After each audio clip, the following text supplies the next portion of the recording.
Fala galera, professor Pedro Baltazar aqui na área com uma aula muito especial para você. Hoje nós vamos discutir em conjunto os projetos de colonização do Brasil. Você sabe, está cansado de saber que a história do Brasil foi dividida, fragmentada em vários tempos históricos. O primeiro deles teria sido chamado período pré-colonial brasileiro, que vai de 1500 a 1530 mais ou menos, da chegada de Cabral até essa data. De 1530 a 1822, esse período extenso e longo ficou conhecido como período colonial. Por quê? Porque, obviamente, o Brasil foi colonizado nesse momento. A questão é, por que colonizaram o Brasil? Por que os portugueses resolveram colonizar? E aí, para a gente dar um pontapé inicial, você tem que partir do princípio que colonizar significa ocupar o território, explorar esse território e defendê-lo. Os portugueses sabiam que se não colonizassem o Brasil, corriam sérios riscos de perder o território, ou para tribos indígenas inimigas, ou então para potências estrangeiras, como os franceses, que não aceitavam as determinações do Tratado de Tordesilhas, aquele mesmo que dividia o Novo Mundo, a América, entre portugueses e espanhóis.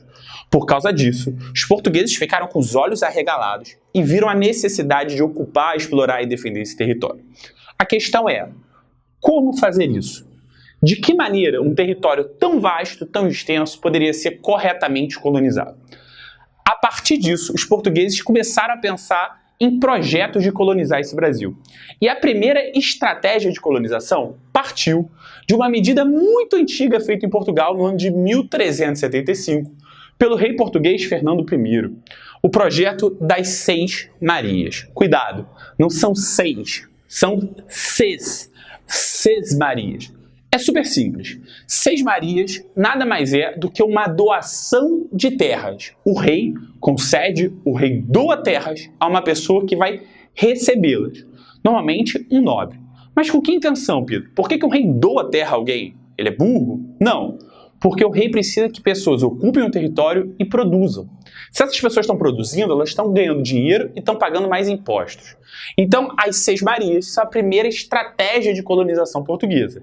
Mas no caso do Brasil, especificamente, as Seis Marias não vêm sozinhas.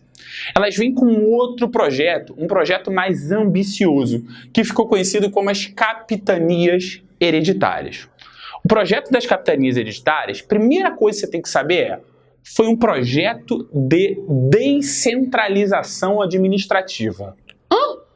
Isso mesmo.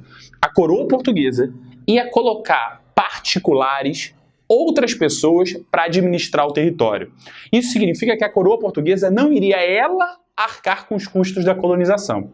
O projeto de capitanias hereditárias é um projeto de transferências de custos. Você está entendendo? Como assim?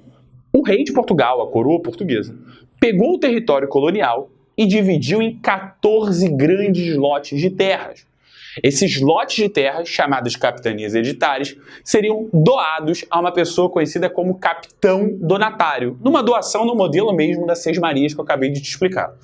Esse capitão donatário, ele ficava responsável por ocupar, por explorar e por defender esse território. Ele que deveria trazer pessoas para cá, ele que deveria defender esse território de tribos indígenas ou de países estrangeiros. Ele que deveria produzir para pagar impostos para a coroa.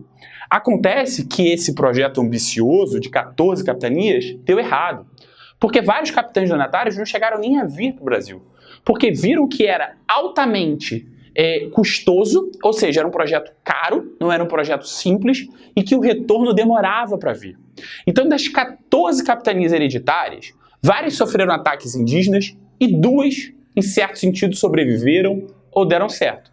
A capitania de São Vicente, que hoje é São Paulo, e a capitania de Pernambuco, lá no nordeste do Brasil, justamente no local do início da produção de açúcar, ou onde o açúcar teve sua maior explosão. Vendo isso, a coroa portuguesa não desistiu não de ocupar o Brasil. Ela precisava colonizar o território. Mas se as capitanias não deram certo, qual seria o outro projeto que daria? Foi aí que, em 1548, a coroa portuguesa decidiu acabar com as capitanias, naquele modelo de transferência, de descentralização, e instaurou o chamado governo geral. O que significa isso? No governo geral, a coroa portuguesa ia arcar com os custos da colonização do Brasil.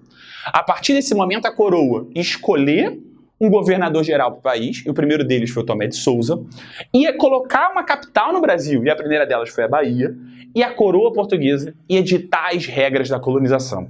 Ou seja, abandonava-se aquela lógica da transferência de custos e a coroa ia passar a arcar com os custos da colonização. E esse projeto deu certo.